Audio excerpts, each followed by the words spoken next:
तो यहाँ पर ये घोटाला किस तरह से हुआ है वो हम आपको बताते और समझाते हैं। ये फ्रॉड कैसे हुआ है, इसकी तार किस तरह से आपस में जुड़ते हैं, ये आप समझ पाएंगे। पंजाब नेशनल बैंक देश का दूसरा सबसे बड़ा बैंक है और यहां पर डायमंड इंपोर्ट करने को लेकर लेटर ऑफ क्रेडिट के लिए पीएनबी से संपर्क किया नीरव मोदी और उनके अन्य को जान पहचान के लोगों ने। यानी वो चाहते थे कि उन्हें एलओयू लेटर ऑफ अंडरटेकिंग दिया जाए और उसके लिए कुछ बैंक अधिकारियों और कर्मचारियों की मिलीभगत से उनके खाते में लेन देन दिखाया गया 11,600 करोड़ का, कुछ और खातों में भी, जिसके आधार पर letter of undertaking Mumbai branch ने जारी किया और बाद में नीरव मोदी से ये पैसे वसूले जाते थे जो डायमंड खरीदने के लिए उन्हें दिए गए थे। पीएनबी अधिकारियों ने जाली लेटर ऑफ अंडरटेकिंग यहां पर जारी किया और यहीं से फर्जीवाड़े की शुरुआत हुई है। भारतीय बैंक की विदेश शाखाओं ने डॉलर में लोन दिए। 3 ऐसे भारतीय बैंक हैं जिन्होंने पीएनबी की मुंबई शाखा द्वारा जारी एलओयू के आधार पर यहां पर लोन दिए नीरव मोदी को। लोन का इस्तेमाल बैंक के नॉस्ट्रो अकाउंट की फंडिंग के लिए, यानी ये जो विदेश में भारतीय बैंक है उन्हें नॉस्ट्रो अकाउंट कहा जाता है और उनमें पैसा डालने के लिए ये पूरी प्रक्रिया की गई। इन अकाउंट से फंड को विदेश में कुछ कंपनियों में भेजा गया, यानी जो भारतीय बैंकों ने पैसा नीरव मोदी के नॉस्ट्रो अकाउंट में डाला उसे कुछ और कंपनियों में भेजा गया और दिखाया गया कि ये डायमंड की खरीद के लिए है, डायमंड के इंपोर्ट के लिए है। नॉस्ट्रो अकाउंट एक भारतीय बैंक की विदेशी शाखा है। तो यहां पर अगर letter of undertaking Punjab National Bank जारी करता है तो ये उसकी जिम्मेदारी बन जाती है। जब दूसरे बैंक इस आधार पर वो लोन जारी करते हैं उपभोक्ता को जो कि लोन मांग रहा है, तो कहीं ना कहीं आप पीएनबी की भी जिम्मेदारी अन्य बैंकों को लेकर बन रही है, ये पूछा जा रहा है, जिनमें कई और बैंक भी शामिल हैं।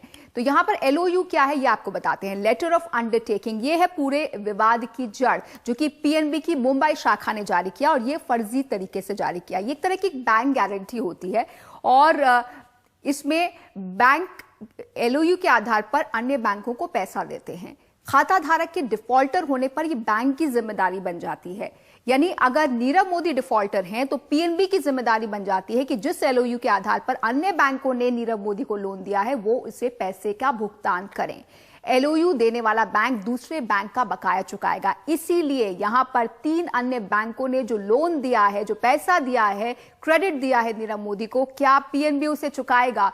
क्या सरकारी पैसे से उसे चुकाया जाएगा? एक तरह सरकारी बैंक बुरी तरह से नॉन परफॉर्मिंग एसेट से घिरे हुए हैं और इस तरह के बैड लोन्स, क्या ये लोगों के साथ धोखा नहीं है? क्योंकि जब आम लोग लोन लेते हैं, किसान लोन लेता है, आम उपभोक्ता, नौकरी पेशा लोग लोन लेते हैं तो बैंक पीछे पड़ जाते हैं कि उन्हें चुकाया जाए। लेकिन जब इस तरह की बड़ी मछलियां लोन लेती हैं या फिर सांठगांठ करके उन्हें पैसा दिया जाता है तो फिर क्या वो पैसा वापस आएगा, ये सवाल उठ खड़ा हुआ है।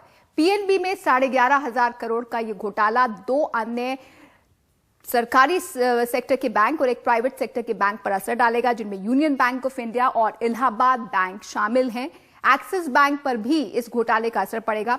तीनों बैंकों ने आरोपी को क्रेडिट देने की पेशकश पीएनबी द्वारा जारी एलओयू के आधार पर की थी और इसी के चलते ये इतना बड़ा घोटाला है। अब सभी बैंकों को अपनी बैलेंस शीट देखने और सरकार को रिपोर्ट करने को कहा गया है।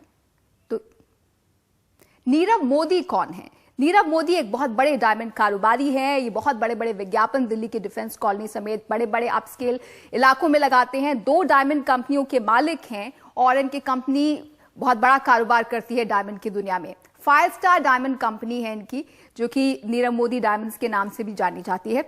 देश विदेश में बहुत सारे इनके बड़े स्टोर्स हैं, अरबों का कारोबार है। 2017 में जो फोर्ब्स की लिस्ट आई थी जिसमें अंतर्राष्ट्रीय स्तर पर लोगों के नाम शामिल होते हैं, उसमें 84वें सबसे अमीर भारतीय नीरव मोदी बताए गए। तो नीरव मोदी के कद का आप अंदाजा इस बात से लगा सकते हैं। घोटाले के सामने आने के बाद कल पंजाब नेशनल बैंक के शेयरों में भारी गिरावट नजर आई और ये दौर आज भी जारी है। कल 10% तक शेयर गिर गए और आज भी करीब 8% के आसपास की गिरावट। इस वक्त देखिए ताजा स्कोर जो हम देख रहे हैं ये 6.25% के आसपास की गिरावट नजर आ रही है। 136.75 पर चल रहा है पीएनबी का शेयर। और बैंकेक्स की बात करें, यानी बैंकिंग शेयरों के इंडेक्स बैंकेक्स की बात करें तो यहां पर इस वक्त असर गिरावट का तो नहीं है, उछाल है 190 अंकों का।